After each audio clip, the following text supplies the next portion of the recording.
Abel fut berger. Genèse chapitre 4, verset 2. Comme un pasteur, Abel sanctifia son œuvre à la gloire de Dieu et offrit un sacrifice de sang sur son autel. Et le Seigneur eut égard à Abel et à son offrande. Ce type, préfiguratif de notre Seigneur, est extraordinairement clair et précis. Comme le premier jet de lumière qui teinte l'Orient au lever du soleil, il ne révèle pas tout, mais il manifeste clairement le grand fait que le soleil vient bientôt.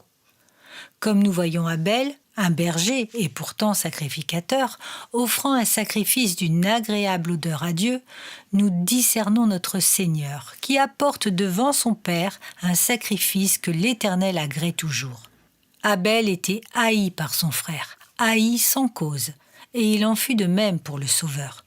L'homme naturel, charnel, et l'homme accepté, agréé, en qui il s'était trouvé l'esprit de grâce et qui ne se donna point de repos jusqu'à ce que son sang fût répandu.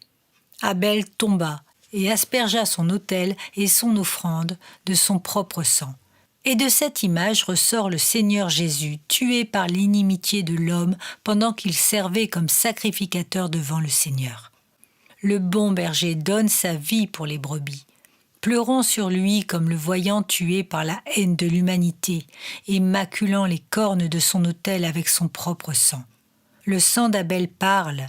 Le Seigneur dit à Caïn, « La voix du sang de ton frère crie jusqu'à moi de la terre. » Le sang de Jésus a un puissant langage et le contenu de son cri dominant n'est pas la vengeance, mais la grâce. C'est précieux, au-delà de toute préciosité, de se tenir à l'autel de notre bon berger. Pour le voir répandant son sang là comme le sacrificateur a battu à la boucherie, et ensuite pour entendre son sang parlant de paix à son troupeau, paix à notre conscience, paix entre le juif et le païen, paix entre l'homme et son créateur offensé, paix sur la terre d'âge en âge jusque dans l'éternité pour les hommes lavés dans le sang.